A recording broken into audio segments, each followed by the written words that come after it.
ಆದರೆ ಪಾಕಿಸ್ತಾನ ಏನು ಮಾಡ್ತಾ ಇದೆ ಅಂದರೆ, ಇಂಥ ಒಂದು ಗುಳ್ಳೆನರಿ ಬುದ್ಧಿ ಇರುವಂಥ ಈ ದೇಶ, ಈ ಗುಳ್ಳೆನರಿಗೆ ಏನಂತ ಹೇಳಿದ್ರೆ ಯುದ್ಧಕ್ಕೂ ನಾಗರಿಕರ ಮೇಲೆ ಮಾಡುವಂಥ ಹಲ್ಲೆಗೂ ವ್ಯತ್ಯಾಸ ಇಲ್ಲ.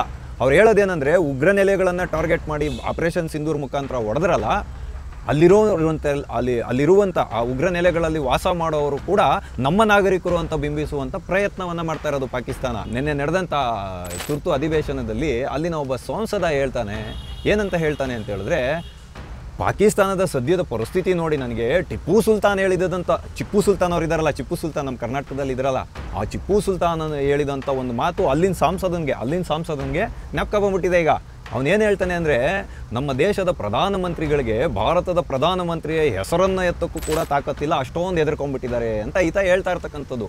ಇನ್ನೊಬ್ಬ ಸಂಸದ ಇದ್ದಾನೆ, ತಾಹಿರ್ ಇಕ್ಬಾಲ್ ಅಂತ. ಈತ ಎಷ್ಟು ಜರ್ಜರಿತನಾಗಿದ್ದಾನೆ ಅಂತಂದರೆ, ಈತ ಮಾನಸಿಕವಾಗಿ ಎಷ್ಟು ಕುಗ್ಗೋಗಿದ್ದಾನೆ ಅಂದರೆ, ಸಂಸತ್ತಲ್ಲಿ, ಅಲ್ಲಿನ ಪಾಕಿಸ್ತಾನದ ಸಂಸತ್ತಲ್ಲಿ ಈತ ಅಳ್ತಾ ಇರ್ತಕ್ಕಂಥದ್ದು. ಅಂದರೆ ಪಾಕಿಸ್ತಾನದ ಒಂದು ಕೈಯಿಂದ ಈ ದೇಶ ಬಿಟ್ಟೋಗಿದೆ, ಇನ್ನೇನಾದರೂ ಇದ್ದರೆ ಅಲ್ಲಾಹನ ಕೃಪೆಯಿಂದ ಮಾತ್ರ ಪಾಕಿಸ್ತಾನವನ್ನು ನಾವು ಕಾಪಾಡ್ಕೊಳ್ಳೋಕೆ ಸಾಧ್ಯ ಆಗುತ್ತೆ ಅಂತ ಈತ ಹತ್ಕೊಳ್ತಾ ಹೇಳ್ತಾ ಇದ್ದಾನೆ. ಈ ಜಿಹಾದಿ ಮಾನಸಿಕತೆಯನ್ನು ಎಲ್ಲಿ ಹೇಳ್ಕೊಡ್ತಾರೆ ಅಂತ ಪ್ರಶ್ನೆಯನ್ನು ಎತ್ತುತ್ತಾ ಇದ್ರಲ್ಲ, ಇವತ್ತು ಇಡೀ ಜಗತ್ತಿನ ಮುಂದೆ ಪಾಕಿಸ್ತಾನದ ವಿದೇಶಾಂಗ ಸಚಿವ ಒಪ್ಕೊಂಡಿದ್ದಾನೆ, ಮದ್ರಾಸಾದಲ್ಲಿರುವ ವಿದ್ಯಾರ್ಥಿಗಳನ್ನು ನಾವು ಗುರಾಣಿಯಾಗಿ ಬಳಸುವಂಥ ಸಾಧ್ಯತೆಗಳು ಕೂಡ ನಮ್ಮ ಮುಂದೆ ಇದೆ ಅಂತ. ಅಂದರೆ ತನ್ಮುಖೇನ ಇವರೆಲ್ಲ ಏನಂತ ಒಂದು ಪ್ರಚೋದನೆಯನ್ನು ಕೊಡ್ತಾ ಇದ್ದಾರೆ ಅಂತ ಹೇಳಿದ್ರೆ, ಭಾರತದಲ್ಲಿರ್ತಕ್ಕಂಥ ಅಸಂಖ್ಯಾತ ಮದ್ರಾಸಗಳೇನಿದೆ ಮತ್ತು ಹೆಚ್ಚಿನ ಅಂಶದಲ್ಲಿರುವಂಥ 25-30 ಕೋಟಿ ಜನ ಮುಸಲ್ಮಾನರೇನಿದ್ದಾರೆ, ಅವರನ್ನು ಪ್ರಚೋದನೆ ಮಾಡುವಂಥ ಒಂದು ಕೆಲಸಕ್ಕೆ ಇವರು ಕೈ ಹಾಕ್ತಾರೆ ಅಂತ ಹೇಳಿದ್ರೆ, ಇವರನ್ನು ರಣ ಹೇಡಿಗಳು ಅನ್ಬೇಕೋ ರಣ ವೀರರು ಅನ್ಬೇಕೋ ಅನ್ನೋದನ್ನು ನೀವೇ ನಿಮ್ಮ ಮುಂದೆ ಪ್ರಶ್ನೆ ಇಟ್ಕೊ.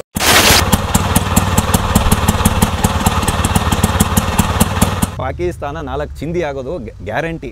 ಆ ಕಡೆಗೆ ತೆಹ್ರಿಕೆ ತಾಲಿಬಾನ್ ಪಾಕಿಸ್ತಾನದವ್ರು ಹೊಡಿತಾರೆ, ಈ ಕಡೆ ಬಲೂಚಿಸ್ತಾನದವ್ರು ಹೊಡಿತಾರೆ, ಈ ಕಡೆಯಿಂದ ಭಾರತದವ್ರು ಹೊಡಿತಾರೆ, ಆ ಕಡೆ ಖೈಬರ್ ಪಖ್ತೂನ್ಖಾದವ್ರು ಹೊಡಿತಾರೆ, ಮತ್ತು ಇವಾಗಲೇ ಪಂಜಾಬಿ ಪ್ರಾಂತ್ಯದ ಮುಸಲ್ಮಾನರು ದಂಗೆ ಎದ್ದಿದ್ದಾರೆ. ಇಷ್ಟೆಲ್ಲ ವಿಚಾರಗಳನ್ನು ಇಟ್ಕೊಂಡು ಭಾರತದಂಥ ಬಲಿಷ್ಠವಾದಂಥ ದೇಶವನ್ನು, ಅದರೊಳಗಳು ಅಪ್ರತಿಮವಾದಂಥ ಯೋಧರನ್ನು ಹೊಂದಿರತಕ್ಕಂತಹ, ಮಾತೃಭೂಮಿಗೋಸ್ಕರ ನನ್ನ ಶಿರಸ್ಸು ಹೋದ್ರೂ ಪರವಾಗಿಲ್ಲ ಅಂತ ಎದೆಗುಂದದೆ ಹೋರಾಡುವಂಥ ಯೋಧರ ಆತ್ಮಸ್ಥೈರ್ಯವನ್ನು ಕುಗ್ಗಿಸುವಂಥ ಕೆಲಸಕ್ಕೆ ಈ ಪಾಕಿಸ್ತಾನ ಇದು ತಲೆ ಹಾಕುತ್ತೆ ಅಂತ ಹೇಳಿದ್ರೆ, ಇದಕ್ಕೆ ನಾವು ಅಧೋಗತಿ ಕಾಣಿಸ್ದೇ ಬಿಡಬೇಕಾ ಅನ್ನೋಂಥ ಪ್ರಶ್ನೆ ನಮ್ಮ ಮುಂದೆ ಇರೋದು. ಟಿವಿ ವಿಕ್ರಮದ ಸಮಸ್ತ ವೀಕ್ಷಕರಿಗೆ ಆಟೋವಾಲ ಕಾರ್ಯಕ್ರಮಕ್ಕೆ ಆತ್ಮೀಯವಾದ ಸ್ವಾಗತ. ನಾನು ನಿಮ್ಮ ಜಯಂತ್ ಪಾಂಡೆ. ಸ್ನೇಹಿತರೆ, ಆಟೋವಾಲ ಕಾರ್ಯಕ್ರಮಕ್ಕೆ ನಾವಿಂದು ಆಯ್ದುಕೊಂಡಂತಹ ವಿಷಯ, ಪಾಕಿಸ್ತಾನದ ಒಣಪ್ರತಿಷ್ಠೆ ಜಗತ್ತಿನ ಮುಂದೆ ಜಾಗೀರಾಗೋಯ್ತು. ಏನಪ್ಪ ಇವತ್ತು ನಾನು ಈ ರೀತಿಯಾಗಿ ಹೇಳ್ತಾ ಇದ್ದೀನಿ ಅಂತ ಹೇಳಿದ್ರೆ, ಯಾವತ್ತು ಬುಧವಾರ ಆಪರೇಷನ್ ಸಿಂಧೂರನ್ನು ಭಾರತ ಶುರು ಮಾಡ್ತೋ ಆವಾಗಿಂದ ಪಾಕಿಸ್ತಾನಕ್ಕೆ ನಿದ್ದೆ ಬರ್ತಾ ಇಲ್ಲ, ಮತ್ತು ಶೌಚಾಲಯಕ್ಕೆ ಹೋದರೂ ಕೂಡ ಮಲಮೂತ್ರಗಳು ನಿಂತ್ಕೊಳ್ತಾ ಇಲ್ಲ, ಕಂಟಿನ್ಯೂಸ್ ಆಗಿ ಹೋಗ್ತಾನೆ ಇದೆ ನಿರಂತರವಾಗಿ. ಹಾಗಾಗಿ ಇವತ್ತು ಪಾಕಿಸ್ತಾನ ಏನು ಮಾಡ್ತಾ ಇದೆ ಅಂತ ಹೇಳಿದ್ರೆ, ಭಾರತ ಇನ್ನೂ ಯುದ್ಧವನ್ನೇ ಶುರು ಮಾಡಿಲ್ಲ, ರಾಜತಾಂತ್ರಿಕವಾಗೇ ಯುದ್ಧವನ್ನು ಮಾಡ್ತಾ ಇರೋದು. ಈಗ ಮಾಡ್ತಾ ಇರುವಂಥದ್ದು ಸೇನಾ ಕಾರ್ಯಾಚರಣೆ ಏನಿದೆ, ಉಗ್ರ ನೆಲೆಗಳನ್ನು ಧ್ವಂಸ ಮಾಡುವಂಥ ಪ್ರಕ್ರಿಯೆಗೆ ಮಾತ್ರ ಭಾರತ ಚಾಲನೆ ಕೊಟ್ಟಿರೋದು. ಆದರೆ ಪಾಕಿಸ್ತಾನ ಅದನ್ನು ಯಾವ ರೀತಿಯಾಗಿ ಅಂತಾರಾಷ್ಟ್ರೀಯ ಮಟ್ಟದಲ್ಲಿ ಬಿಂಬಿಸುವಂಥ ಪ್ರಯತ್ನ ಮಾಡ್ತಾ ಇದೆ ಅಂತ ಹೇಳಿದ್ರೆ, ಭಾರತ ನನ್ನ ಮೇಲೆ ಅನಾವಶ್ಯಕವಾಗಿ ದಾಳಿಯನ್ನು ಮಾಡ್ತಾ ಇದೆ ಅಂತ ಹೇಳುವ ರೀತಿಯಲ್ಲಿ ಬಿಂಬಿಸ್ತಾ ಇದೆ. ಅದಕ್ಕೆ ಒಂದು ಸ್ಪಷ್ಟ ಉದಾಹರಣೆ ಏನಂದರೆ, ಪಾಕಿಸ್ತಾನ ಯಾವ ರೀತಿಯಾಗಿ ಇವತ್ತು ಎದುರ್ಕೊಂಡು ಕೂತ್ಕೊಂಡಿದೆ ಅಂತ ಹೇಳಿದ್ರೆ, ಯಾವ ರೀತಿಯಾಗಿ ಇದನ್ನು ಮಾಡ್ಕೊಳ್ತಾ ಇದೆ ಅಂತ ಹೇಳಿದ್ರೆ, ತನ್ನ ನಾಗರಿಕ ವಿಮಾನಯಾನ ಏನು ನಡೆಯುತ್ತಲ್ಲ ಇವಾಗ, ಅಂದರೆ ನಾವು ವಿಮಾನದಲ್ಲಿ ಪ್ರಯಾಣ ಮಾಡ್ತೀವಲ್ಲ, ನಾಗರಿಕ ವಿಮಾನಯಾನ, ಅದನ್ನು ಬಂದ್ ಮಾಡಬೇಕು ಯುದ್ಧ ನಡೆದ್ರೆ. ಆದರೆ ಪಾಕಿಸ್ತಾನ ಏನು ಮಾಡ್ತಾ ಇದೆ ಅಂದರೆ, ಇಲ್ಲೊಂದು ಕಳ್ಳಾಟವನ್ನು ಆಡ್ತಾ ಇದೆ. ಯಾಕೆ ಅಂತ ಹೇಳಿದ್ರೆ, ನಿನ್ನೆನೂ ಕೂಡ ನಮ್ಮ ಭಾರತೀಯ ಸೇನೆ ಸ್ಪಷ್ಟಪಡಿಸಿದೆ ತನ್ನ ಪತ್ರಿಕಾಗೋಷ್ಠಿ ಮುಖಾಂತರ, ಕರಾಚಿಯಿಂದ ಲಾಹೋರ್ಗೆ ಹೋಗುವಂತಹ ವಿಮಾನಯಾನವನ್ನು ಅವರು ನಿಲ್ಲಿಸೇ ಇಲ್ಲ. ಅದರದ್ದು ಕಂಪ್ಲೀಟ್ ಸ್ಕ್ರೀನ್ಶಾಟ್ಗಳನ್ನು ಕೂಡ ತೋರಿಸಿದ್ದಾರೆ. ಇದ್ರ ಉದ್ದೇಶ ಏನು ಅಂತ ಹೇಳಿದ್ರೆ, ಇವಾಗ ಯುದ್ಧ ಸನ್ನದ್ಧವಾಗಿ ನಿಂತಿರುವಾಗ ಆ ಕಡೆ ಈ ಕಡೆಯಿಂದ ಎಲ್ಲ ಕ್ಷಿಪಣಿಗಳಿರ್ಬೋದು, ಡ್ರೋನ್ಗಳಿರ್ಬೋದು, ಮಿಸೈಲ್ಗಳಿರ್ಬೋದು ಹೊಡೆದಾಟವನ್ನು ಮಾಡ್ತಾ ಇರ್ತವೆ. ಅದೇನಾದರೂ ಅಪ್ಪಿತಪ್ಪಿ ನಾಗರಿಕ ವಿಮಾನಯಾನದ ಮೇಲೆ ಬಿದ್ದರೆ ಆವಾಗ ನಮ್ಮ ದೇಶದ ನಾಗರಿಕರಿಗೆ ತೊಂದರೆ ಮಾಡಿದ್ರು ಅಂತ ಹೇಳುವಂಥ ವಿಷಯವನ್ನು ಇಟ್ಕೊಂಡು ವಿಶ್ವಸಂಸ್ಥೆಯ ಮುಂದೆ ಅಳಲನ್ನು ಹೊತ್ಕೊಳ್ಳೋದು, ವಿಶ್ವಸಂಸ್ಥೆಯನ್ನು ಗೋಗರೆದು ಯುದ್ಧವನ್ನು ನಿಲ್ಲಿಸಲಿಕ್ಕೆ ಹೇಳುವಂಥ ಪ್ರಯತ್ನವನ್ನು ಪಾಕಿಸ್ತಾನ ಮಾಡ್ತಾ ಇರೋದು. ಇದು ಒಂದು ಭಾಗ. ಆದರೆ ಪಾಕಿಸ್ತಾನದ ಒಂದು ದೃಷ್ಟಿಕೋನದಿಂದ ನಾವು ನೋಡೋದಾದರೆ, ಇವತ್ತು ಭಾರತೀಯ ಸೇನೆ ಸ್ಪಷ್ಟಪಡಿಸಿದೆ, ನಾವು ಯಾವುದು ಉಗ್ರ ನೆಲೆಗಳು ಮೊನ್ನೆ 9 ನಾವು ನಷ್ಟ ಮಾಡಿದ್ದೀವಿ, ಇದು ಮೊನ್ನೆಯಿಂದ ಮಾಡಿದ ಅಧ್ಯಯನ ಅಲ್ಲ, ಸಾಕಷ್ಟು ದಿನಗಳಿಂದ ನಮಗಿದ್ದಂಥ ಮಾಹಿತಿಯನ್ನು ಕ್ರೋಢೀಕರಣ ಮಾಡಿಕೊಂಡು ಭಾರತಕ್ಕೆ ಎಲ್ಲಿಂದ ಉಗ್ರರನ್ನು ಒಳನುಸುಳುವಿಕೆಗೆ ಅಣುವು ಮಾಡಿಕೊಡುವಂಥ ಪ್ರಾಥಮಿಕ ಮತ್ತು ಮಾಧ್ಯಮಿಕ ಉಚ್ಚ ಹಂತದ ಇದನ್ನು ಉಗ್ರ ನೆಲೆಗಳನ್ನು ನಾವು ಧ್ವಂಸ ಮಾಡಿದ್ದೀವಿ. ಇದು ಮೊದಲನೇ ಹಂತ. ಇದನ್ನು ಬಿಟ್ಟು ಇನ್ನೂ 21 ಉಗ್ರ ನೆಲೆಗಳಿದ್ದಾವೆ, ಅವನ್ನು ಧ್ವಂಸ ಮಾಡೋವರೆಗೂ ನಾವು ಬಿಡೋದಿಲ್ಲ ಅಂತ ಹೇಳ್ತಕ್ಕಂಥದ್ದೇ ಆಪರೇಷನ್ ಸಿಂಧೂರ. ಉಗ್ರ ನೆಲೆಗಳನ್ನ ಧ್ವಂಸ ಮಾಡ್ತಾ ಇರೋದು. ಇನ್ನೂ ಭಾರತ ಏಕಾಏಕಿಯಾಗಿ ಯುದ್ಧವನ್ನು ಅಂದರೆ ಪ್ರತ್ಯಕ್ಷ ಯುದ್ಧವನ್ನು ಪಾಕಿಸ್ತಾನದ ಮೇಲೆ ಎಲ್ಲಿಯೂ ಕೂಡ ಘೋಷಣೆ ಮಾಡಿಲ್ಲ. ಇದು ಉಗ್ರರ ವಿರುದ್ಧದ ಕಾರ್ಯಾಚರಣೆ ಅಷ್ಟೇ. ಆದರೆ ಪಾಕಿಸ್ತಾನ ಏನು ಮಾಡ್ತಾ ಇದೆ ಅಂದರೆ, ಇಂಥ ಒಂದು ಗುಳ್ಳೆನರಿ ಬುದ್ಧಿ ಇರುವಂಥ ಈ ದೇಶ, ಈ ಗುಳ್ಳೆನರಿಗೆ ಏನಂತ ಹೇಳಿದ್ರೆ ಯುದ್ಧಕ್ಕೂ ನಾಗರಿಕರ ಮೇಲೆ ಮಾಡುವಂಥ ಹಲ್ಲೆಗೂ ವ್ಯತ್ಯಾಸ ಇಲ್ಲ. ಅವ್ರು ಹೇಳೋದೇನೆಂದರೆ, ಉಗ್ರ ನೆಲೆಗಳನ್ನು ಟಾರ್ಗೆಟ್ ಮಾಡಿ ಆಪರೇಷನ್ ಸಿಂಧೂರ್ ಮುಖಾಂತರ ಹೊಡೆದ್ರಲ್ಲ, ಅಲ್ಲಿರುವಂಥ ಆ ಉಗ್ರ ನೆಲೆಗಳಲ್ಲಿ ವಾಸ ಮಾಡೋರು ಕೂಡ ನಮ್ಮ ನಾಗರಿಕರು ಅಂತ ಬಿಂಬಿಸುವಂಥ ಪ್ರಯತ್ನವನ್ನು ಮಾಡ್ತಾ ಇರೋದು ಪಾಕಿಸ್ತಾನ. ಹಾಗಾಗಿ ಇವತ್ತು ಕಾಶ್ಮೀರದ ಪೂಂಚು, ರೆಚೋರಿ, ಅಮೃತ್ಸರ, ರಾಜಸ್ಥಾನದ ಜೈಸಲ್ಮೇರು, ಗುಜರಾತ್ನ ಕಚ್ ಭಾಗದವರೆಗೆ ಇಷ್ಟುದ್ದ ಬಾರ್ಡರ್ ಏನಿದೆ, ಸುಮಾರು 2,500-3,000 ಕಿಲೋಮೀಟರ್ ಬಾರ್ಡರ್ ಏನಿದೆ, ಇಲ್ಲಿ ರಾತ್ರಿ ಹೊತ್ತು ಸಂಜೆ ಆಗ್ತಾ ಇದ್ದಂಗೆ ಸಾಕು ಏಕಾಏಕಿಯಾಗಿ ಡ್ರೋನ್ಗಳ ಮುಖಾಂತರ, ಮಿಸೈಲ್ಗಳ ಮುಖಾಂತರ ದಾಳಿಯನ್ನು ಮಾಡೋದು. ಅದರೊಳಗಾಗಿ ಇವರಿವಾಗ 3 ಜನ ಬಂದು ಇವಾಗೇನು ನಮ್ಮ ಕುರೇಶಿಯವರು, ಯೋಮಿಕಾ ಅವರು ಮತ್ತು ಮಿಸ್ರಿ ಅವರು ಏನು ಬಂದು ಪತ್ರಿಕಾಗೋಷ್ಠಿಯನ್ನು ಮಾಡ್ತಾರೆ, ಅವರು ಕೊಡುವಂತಹ ಅಂಕಿಅಂಶಗಳು, ಅವರು ಕೊಟ್ಟಂತಹ ದಾಳಿಯ ವಿಷಯಗಳೇನಿದೆ ಅದನ್ನು ಮಾತ್ರ ನಾವೆಲ್ಲರೂ ಪರಿಗಣನೆಗೆ ತಗೋಬೇಕು ಭಾರತದ ಜವಾಬ್ದಾರಿಯುತ ನಾಗರಿಕರಾಗಿ. ಈ ಸಾಮಾಜಿಕ ಜಾಲತಾಣಗಳಲ್ಲಿ ಪಾಕಿಸ್ತಾನ ಸಾಕಷ್ಟು ಊಹಾಪೋಹಗಳನ್ನು ಹರಡ್ತಾ ಇದೆ. ಇದಕ್ಕೆ ನಾವ್ಯಾರೂ ಕಿವಿ ಕೊಡಬಾರ್ದು. ಹಂಗಾಗಿ ಭಾರತೀಯ ಸೇನೆ ಇವಾಗವರೆಗೂ ಸ್ಪಷ್ಟಪಡಿಸಿರೋದೇನೆಂದರೆ, ಆಪರೇಷನ್ ಸಿಂಧೂರ್ ಆದ ಬಳಿಕ 500 ಡ್ರೋನ್ಗಳು ಸರಿಸುಮಾರು ಮೊನ್ನೆ ಗುರುವಾರದ ರಾತ್ರಿ ಏನಿದೆ ಆವಾಗ ಮಾಡಿರ್ತಕ್ಕಂಥದ್ದು, ಮತ್ತು ಗುರುವಾರ ಮತ್ತು ಶುಕ್ರವಾರದ ರಾತ್ರಿಯಲ್ಲಿ ಏನಿದೆ ಅಂದರೆ ನಿನ್ನೆ ರಾತ್ರಿ ಏನಿದೆ 100 ಡ್ರೋನ್ಗಳ ಮುಖಾಂತರ ಈ ಒಂದು ಆಕ್ರಮಣವನ್ನು ಮಾಡ್ತಾ ಇರ್ತಕ್ಕಂಥದ್ದು. ಇದರಲ್ಲಿ ಅವರು ಬಹುಮುಖ್ಯವಾಗಿ ಗುರುದ್ವಾರಗಳನ್ನು, ಯಾಕೆಂದರೆ ಈ ಪೂಂಚ್ ಸೆಕ್ಟರ್ನಲ್ಲಿ ಸಿಖ್ರು ಹೆಚ್ಚಿನ ಅಂಶದಲ್ಲಿದ್ದಾರೆ. ಹಾಗಾಗಿ ಯೋಮಿಕಾ ಅವರು ಸಿಖ್ಖರಾಗಿರೋದ್ರಿಂದ ಇದನ್ನು ಟಾರ್ಗೆಟ್ ಮಾಡ್ತಾ ಇದ್ದಾರೆ ಅಂತ ಇವತ್ತು ಹೇಳಲಾಗ್ತಾ ಇರ್ತಕ್ಕಂಥದ್ದು. ಹಾಗಾಗಿ ಕ್ರೈಸ್ತರ ಒಂದು ವಿದ್ಯಾಸಂಸ್ಥೆಗಳನ್ನಿರ್ಬೋದು, ದೇವಾಲಯಗಳನ್ನು, ಶಂಭು ದೇವಾಲಯ ಅಂತಿದೆ ಕಾಶ್ಮೀರದಲ್ಲಿ, ಅದನ್ನು ಕೂಡ ಇದು ಮಾಡಿರ್ತಕ್ಕಂಥದ್ದು. ಡೆಲ್ಲಿಯ ಮೇಲೆ ಕೂಡ ತಮ್ಮ ಒಂದು ಕ್ಷಿಪಣಿಯನ್ನು ಕಳಿಸಿರ್ತಕ್ಕಂಥದ್ದು. ಆದರೆ ಭಾರತದ ಸುದರ್ಶನ ಅಂತ ಹೇಳುವಂತಹ S-400 ಅದನ್ನು ಮಧ್ಯಂತರದಲ್ಲೇ ನಿಷ್ಕ್ರಿಯವಾಗಿ ಮಾಡಿ ಒಡೆದು ಉರುಳಿಸಾಕಿದೆ. ಇದೆಲ್ಲ ಒಂದು ಭಾಗ. ಆದರೆ ಪಾಕಿಸ್ತಾನ ನಿನ್ನೆ ಏನು ಮಾಡಿತ್ತು, ಸಂಸತ್ ಅಧಿವೇಶನವನ್ನು ಕರೆದಿತ್ತು, ಅಂದರೆ ತುರ್ತು ಅಧಿವೇಶನವನ್ನು ಕರೆದಿತ್ತು. ಇದರಲ್ಲಿ ಪಾಕಿಸ್ತಾನದ ಪ್ರಧಾನಮಂತ್ರಿಗಳಾದ ಶಹಬಾಜ್ ಶರೀಫ್ ಅವರು ಕಾಣೆಯಾಗಿದ್ದಾರೆ. ಅವರು ವಿಡಿಯೋ ಕಾನ್ಫರೆನ್ಸ್ ಮುಖಾಂತರ ಇದಾಗ್ತಾರೆ. ಅಂದರೆ ಇವತ್ತು ಯಾವ ಮಟ್ಟಿಗಿನ ಭಯ ಇವ್ರಿಗಾಗಿದೆ ಅಂತ ಹೇಳಿದ್ರೆ, ಮುಲ್ಲಾ ಜನರಲ್ ಇದ್ದಾರಲ್ಲ, ಸೇನಾ ಮುಖ್ಯಸ್ಥ ಮುನೀರಾ, ಈತನೂ ಕೂಡ ಕಾಣಿಸ್ತಾ ಇಲ್ಲ. ಇವನ್ನ ಕಿಕ್ಔಟ್ ಮಾಡಲಾಗಿದೆ ಅಂತ ಇವತ್ತು ಹೇಳ್ತಾ ಇರತಕ್ಕಂಥ ವಿಷಯ. ಪಾಕಿಸ್ತಾನ ಸೇನೆಯಿಂದ ಇವ್ರನ್ನ ತೆಗೆದಾಕಿದ್ದಾರೆ ಅಂತ. ಆದರೆ ಅದೆಲ್ಲೂ ಕೂಡ ಸ್ಪಷ್ಟತೆ ಇಲ್ಲ. ಇವನ ಜಾಗಕ್ಕೆ ಮಿರ್ಜಾ ಅನ್ನೋನೊಬ್ಬನ್ನ ತಗೊಂಬಂದು ಕೂರಿಸ್ತಾರಂತೆ. ಹಾಗಾಗಿ ಶಹಬಾಜ್ ಶರೀಫ್ ಅವರ ಮನೆ ಇಸ್ಲಾಮಾಬಾದ್ ಇದೆಯಲ್ಲ, ಅದ್ರ ಪಕ್ಕನೇ ಬಾಂಬ್ ಬ್ಲಾಸ್ಟ್ ಆಗಿದೆ 20 ಕಿಲೋಮೀಟರ್ ದೂರದಲ್ಲಿ. ಅದಕ್ಕೆ ಅವ್ರನ್ನ ಬೇರೆ ಕಡೆ ತಗೊಂಡೋಗಿದ್ದಾರೆ. ಆದರೆ ಇವತ್ತು ನಿನ್ನೆ ನಡೆದಂಥ ತುರ್ತು ಅಧಿವೇಶನದಲ್ಲಿ ಅಲ್ಲಿನ ಒಬ್ಬ ಸಂಸದ ಹೇಳ್ತಾನೆ, ಏನಂತ ಹೇಳ್ತಾನೆ ಅಂತ ಹೇಳಿದ್ರೆ, ಪಾಕಿಸ್ತಾನದ ಸದ್ಯದ ಪರಿಸ್ಥಿತಿ ನೋಡಿ ನನಗೆ ಟಿಪ್ಪು ಸುಲ್ತಾನ್ ಹೇಳಿದ್ದಂಥ, ಟಿಪ್ಪು ಸುಲ್ತಾನ್ ಅವ್ರು ಇದ್ದಾರಲ್ಲ, ಟಿಪ್ಪು ಸುಲ್ತಾನ್ ನಮ್ಮ ಕರ್ನಾಟಕದಲ್ಲಿ ಇದ್ರಲ್ಲ, ಆ ಟಿಪ್ಪು ಸುಲ್ತಾನ್ ಹೇಳಿದಂಥ ಒಂದು ಮಾತು ಅಲ್ಲಿನ ಸಂಸದನಿಗೆ ಜ್ಞಾಪಕ ಬಂದ್ಬಿಟ್ಟಿದೆ. ಈಗ ಅವನೇನು ಹೇಳ್ತಾನೆ ಅಂದರೆ, ನಮ್ಮ ದೇಶದ ಪ್ರಧಾನಮಂತ್ರಿಗಳಿಗೆ ಭಾರತದ ಪ್ರಧಾನಮಂತ್ರಿಯ ಹೆಸರನ್ನು ಎತ್ತಕ್ಕೂ ಕೂಡ ತಾಕತ್ತಿಲ್ಲ, ಅಷ್ಟೊಂದು ಹೆದರ್ಕೊಂಡ್ಬಿಟ್ಟಿದ್ದಾರೆ ಅಂತ ಈತ ಹೇಳ್ತಾ ಇರ್ತಕ್ಕಂಥದ್ದು. ಇನ್ನೊಬ್ಬ ಸಂಸದ ಇದ್ದಾನೆ, ತಾಹಿರ್ ಇಕ್ಬಾಲ್ ಅಂತ. ಈತ ಎಷ್ಟು ಜರ್ಜರಿತನಾಗಿದ್ದಾನೆ ಅಂತಂದರೆ, ಈತ ಮಾನಸಿಕವಾಗಿ ಎಷ್ಟು ಕುಗ್ಗೋಗಿದ್ದಾನೆ ಅಂದರೆ, ಸಂಸತ್ತಲ್ಲಿ, ಅಲ್ಲಿನ ಪಾಕಿಸ್ತಾನದ ಸಂಸತ್ತಲ್ಲಿ ಈತ ಅಳ್ತಾ ಇರ್ತಕ್ಕಂಥದ್ದು. ಅಂದರೆ ಪಾಕಿಸ್ತಾನದ ಒಂದು ಕೈಯಿಂದ ಈ ದೇಶ ಬಿಟ್ಟೋಗಿದೆ, ಇನ್ನೇನಾದರೂ ಇದ್ದರೆ ಅಲ್ಲಾ ಕ ಫಜಲ್, ಅಲ್ಲಾನ ಕೃಪೆಯಿಂದ ಮಾತ್ರ ಪಾಕಿಸ್ತಾನವನ್ನು ನಾವು ಕಾಪಾಡ್ಕೊಳ್ಳೋಕೆ ಸಾಧ್ಯ ಆಗುತ್ತೆ ಅಂತ ಈತ ಹೇಳ್ತಾ ಇದ್ದಾನೆ.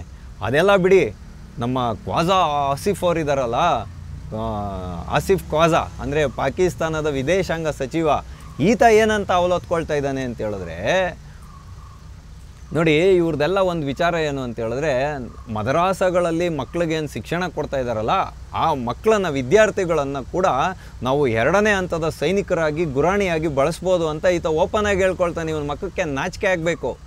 ಧರ್ಮಜ್ಞಾನವನ್ನು ಹೇಳ್ಕೊಡ್ತಕ್ಕಂತಹ, ಧರ್ಮ ಶಿಕ್ಷಣವನ್ನು ಕೊಡ್ತಕ್ಕಂಥ ಮದರಾಸಾದ ವಿದ್ಯಾರ್ಥಿಗಳನ್ನು ಭಾರತದ ವಿರುದ್ಧ ಕಾರ್ಯಾಚರಣೆ ಮಾಡೋದಕ್ಕೆ 2ನೇ ಗುರಾಣಿಯಾಗಿ ಬಳಸ್ಕೊಳ್ತೀವಿ ಅಂತ ಹೇಳ್ತಾನಲ್ಲ ಇವನು ಮಕ್ಕಕ್ಕೆ ಏನರಿಂದ ಉಗಿಬೇಕು, ಏನರಿಂದ ಹೊಡಿಬೇಕು ಅನ್ನೋದನ್ನು ವಿಶ್ವ ಸಮುದಾಯ ಇವತ್ತು ತನ್ನ ಮುಂದೆ ಪ್ರಶ್ನೆಯನ್ನು ಇಟ್ಕೊಳ್ಬೇಕು. ಯಾಕೆ ಅಂತ ಹೇಳಿದ್ರೆ, ಈ ಜಿಹಾದಿ ಮಾನಸಿಕತೆಯನ್ನು ಎಲ್ಲಿ ಹೇಳ್ಕೊಡ್ತಾರೆ ಅಂತ ಪ್ರಶ್ನೆಯನ್ನು ಎತ್ತುತ್ತಾ ಇದ್ರಲ್ಲ, ಇವತ್ತು ಇಡೀ ಜಗತ್ತಿನ ಮುಂದೆ ಪಾಕಿಸ್ತಾನದ ವಿದೇಶಾಂಗ ಸಚಿವ ಒಪ್ಕೊಂಡಿದ್ದಾನೆ. ಮದ್ರಾಸಾದಲ್ಲಿರುವ ವಿದ್ಯಾರ್ಥಿಗಳನ್ನು ನಾವು ಗುರಾಣಿಯಾಗಿ ಬಳಸುವಂಥ ಸಾಧ್ಯತೆಗಳು ಕೂಡ ನಮ್ಮ ಮುಂದೆ ಇದೆ ಅಂತ. ಅಂದರೆ ತನ್ಮುಖೇನ ಇವರೆಲ್ಲ ಏನಂತ ಒಂದು ಪ್ರಚೋದನೆಯನ್ನು ಕೊಡ್ತಾ ಇದ್ದಾರೆ ಅಂತೇಳಿದ್ರೆ, ಭಾರತದಲ್ಲಿರ್ತಕ್ಕಂಥ ಅಸಂಖ್ಯಾತ ಮದ್ರಾಸಗಳೇನಿದೆ ಮತ್ತು ಹೆಚ್ಚಿನ ಅಂಶದಲ್ಲಿರುವಂಥ 25-30 ಕೋಟಿ ಜನ ಮುಸಲ್ಮಾನರೇನಿದ್ದಾರೆ ಅವರನ್ನು ಪ್ರಚೋದನೆ ಮಾಡುವಂಥ ಒಂದು ಕೆಲಸಕ್ಕೆ ಇವರು ಕೈ ಹಾಕ್ತಾರೆ ಅಂತೇಳಿದ್ರೆ, ಇವರನ್ನು ರಣಹೇಡಿಗಳು ಅನ್ಬೇಕೋ ರಣವೀರರು ಅನ್ಬೇಕೋ ಅನ್ನೋದನ್ನು ನೀವೇ ನಿಮ್ಮ ಮುಂದೆ ಪ್ರಶ್ನೆ ಇಟ್ಕೊಳ್ಳಿ. ಇದು ಒಂದು ಭಾಗ ಎಲ್ಲೂ ಇರಲಿ. ಯಾಕೆ ಅಂತೇಳಿದ್ರೆ, ನಮ್ಮ ಭಾರತದ ಮುಸಲ್ಮಾನರು ಪ್ರಚೋದನೆಗೆ ಒಳಗಾಗೋದಿಲ್ಲ ಅನ್ನುವಂಥ ಒಂದು ಮಾತು ಕೂಡ ಇದೆ. ಅದನ್ನು ನಾವು ನೋಡೋಣ. ಯಾಕೆಂದರೆ ಈವರೆಗೂ ಯಾರು ಆ ರೀತಿಯಾಗಿ ದೇಶ ವಿರೋಧಿ ಚಟುವಟಿಕೆಗಳನ್ನು ಮಾಡಿದ ಉದಾಹರಣೆಗಳು ಇಲ್ಲ. ಯಾರೋ ಒಬ್ಬರೋ ಇಬ್ಬರೋ ಏನೋ ಪಾಪ ತಿನ್ನಬಾರದನ್ನು ತಿಂದವ್ರು ಮಾಡಿರ್ತಾರೆ. ಅವ್ರನ್ನ ಬಿಟ್ಟರೆ ಇನ್ನು ಉಳಿದಂತೆ ಮುಸಲ್ಮಾನ್ ಸಮುದಾಯ ಈ ಗುಳ್ಳೆ ನೆರೆಗಳ ಮಾತಿನ ಪ್ರಚೋದನೆಗೆ ಎಲ್ಲೂ ಒಳಗಾಗಲ್ಲ ಅನ್ನೋದು ನನ್ನ ಅನಿಸಿಕೆ. ಅದಾದಮೇಲೆ ಇವತ್ತು ಇವರು ಏನು ಡ್ರೋನ್ಗಳನ್ನು ತೊಗೊಂಬಂದು ದಾಳಿಯನ್ನು ಮಾಡ್ತಾಯಿದ್ದಾರೆ, ಮಿಸೈಲ್ಗಳು, ಸಣ್ಣ ಪುಟ್ಟದ್ದು ಮಿಸೈಲ್ಗಳನ್ನ ಏನು ಬಿಡ್ತಾ ಇದ್ದಾರೆ, ಕ್ಷಿಪಣಿಗಳನ್ನು, ಇವೆಲ್ಲವೂ ಕೂಡ ನಮ್ಗೆ ಇತ್ತೀಚೆಗೆ ಗೊತ್ತಾಗಿದೆ. ಅಂದರೆ ಕರಾಚಿ ಪೋರ್ಟ್ಗೆ ಒಂದು ಮೊನ್ನೆ ಇದು ಆಪರೇಷನ್ ಸಿಂಧೂರ್ ನಡೆಯೋದಕ್ಕೆ ಮೊದಲು ಟರ್ಕಿಯಿಂದ ಮೆಡಿಸನ್ಸ್ ಬಂದಿತ್ತು ಅಂತ ಹೇಳಿ ಒಂದು ಸ್ಪಷ್ಟತೆಯನ್ನು ಕೊಡಲಾಯಿತು. ಅದರ ಅಡಿಯಲ್ಲಿ ಶಸ್ತ್ರಾಸ್ತ್ರಗಳು ಬಂದಿರೋದ್ರ ಬಗ್ಗೆ ಇವಾಗ ಸಾಕ್ಷಿ ಪುರಾವೆಗಳು ಲಭ್ಯ.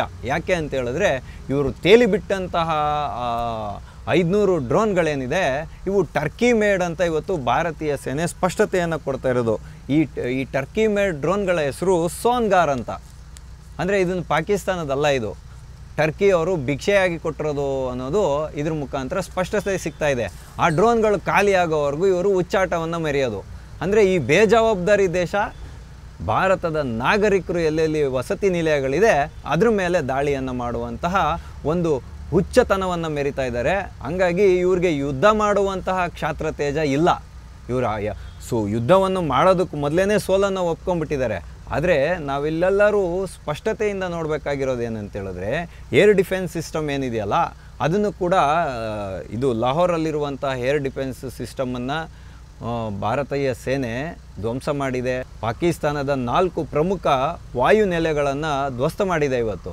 ಅಷ್ಟಲ್ಲದೆ INS ವಿಕ್ರಾಂತ್ನ ಮುಖಾಂತರ ಕರಾಚಿಯ ಮೇಲೆ ಕೂಡ ದಾಳಿಯನ್ನು ನಡೆಸಲಾಗಿದೆ. ಇದೆಲ್ಲ ಒಂದು ವಿಚಾರ. ಆದರೆ ಇವತ್ತು ಪಾಕಿಸ್ತಾನಕ್ಕೆ ಮಗ್ಗುಲ ಮುಳ್ಳಾಗಿ ಕಾಡ್ತಾ ಇರತಕ್ಕಂಥದ್ದು ನಮ್ಮ ಬಲೂಚಿಸ್ತಾನದ ಲಿಬರೇಷನ್ ಆರ್ಮಿ. ಇವರ ಒಂದು ಗುಪ್ತಚರ ಇಲಾಖೆ ಇರ್ಬೋದು, ಇಂಟೆಲಿಜೆನ್ಸ್ ಇರ್ಬೋದು, ಇವರ ಸೇನಾ ತಾಲೀಮ್ ಇರ್ಬೋದು, ಎಷ್ಟು ಮಟ್ಟಿನ ಕ್ಷೀಣವಾಗಿದೆ ಅನ್ನೋದಕ್ಕೆ ಇದೊಂದು ಸ್ಪಷ್ಟ ಉದಾಹರಣೆ. ಮೊನ್ನೆ ಆ ಬಲೂಚಿಸ್ತಾನದಲ್ಲಿ ಇವರು ಚೆಕ್ ಮಾಡ್ಕೊಂಡು ಹೋಗ್ತಾರೆ, ಯಾರು ಪಾಕಿಸ್ತಾನದ ಸೇನೆಯವರು ಚೆಕ್ ಮಾಡ್ಕೊಂಡು ಹೋಗ್ತಾರೆ. ವಾಪಸ್ ಬರೋವಾಗ ಅದೇ ವ್ಯಾನ್ಗೆನೇ ಬಾಂಬ್ ಬ್ಲಾಸ್ಟ್ ಮಾಡಿ 12 ಜನ ಪಾಕಿಸ್ತಾನಿ ಸೈನಿಕರನ್ನ ಜನ್ನತ್ತಕ್ಕೆ ಕಳಿಸಿದ್ರು ಅವರು. ಅಂದರೆ ಇವ್ರು ಈ ದಾರಿಯಲ್ಲಿ ಹೋಗಿ ಈ ದಾರಿಯಲ್ಲಿ ಬರೋವಾಗ ರಿಮೋಟ್ ಕಂಟ್ರೋಲ್ ಇಟ್ಕೊಂಡು ಇವರು ಬ್ಲಾಸ್ಟ್ ಮಾಡ್ತಾರೆ. ಅಂದರೆ ಆ ಒಂದು ಬ್ಲಾಸ್ಟ್ನ ಸ್ಫೋಟದ ಪ್ರಖರತೆ ಎಷ್ಟಿದೆ ಅನ್ನೋದನ್ನು ನಾವು ಊಹೆ ಮಾಡ್ಕೋಬೇಕು. ಅದರಲ್ಲಿದ್ದಂಥ ಸೈನಿಕರ ಮುಂಡಗಳು 20-30 ಅಡಿ ದೂರಕ್ಕೆ ಹೋಗಿ ಎಗರ್ತವೆ. ಅಂದರೆ ಅದರ ಪ್ರಖರತೆ ಎಷ್ಟಿದೆ ಅನ್ನೋದನ್ನು ತಿಳ್ಕೊಬೇಕು. ಹಾಗಾಗಿ ಇವ್ರಿಗಿವತ್ತು ಪಾಕಿಸ್ತಾನ 4 ಚಿಂದಿ ಆಗೋದು ಗ್ಯಾರಂಟಿ. ಆ ಕಡೆಗೆ ತೆಹರಿಕೆ ತಾಲಿಬಾನ್ ಪಾಕಿಸ್ತಾನದವ್ರು ಹೊಡಿತಾರೆ, ಈ ಕಡೆ ಬಲೂಚಿಸ್ತಾನದವ್ರು ಹೊಡಿತಾರೆ, ಈ ಕಡೆಯಿಂದ ಭಾರತದವ್ರು ಹೊಡಿತಾರೆ, ಆ ಕಡೆ ಖೈಬರ್ ಪಖ್ತೂನ್ಖಾದವ್ರು ಹೊಡಿತಾರೆ, ಮತ್ತು ಇವಾಗಲೇ ಪಂಜಾಬಿ ಪ್ರಾಂತ್ಯದ ಮುಸಲ್ಮಾನರು ದಂಗೆ ಎದ್ದಿದ್ದಾರೆ.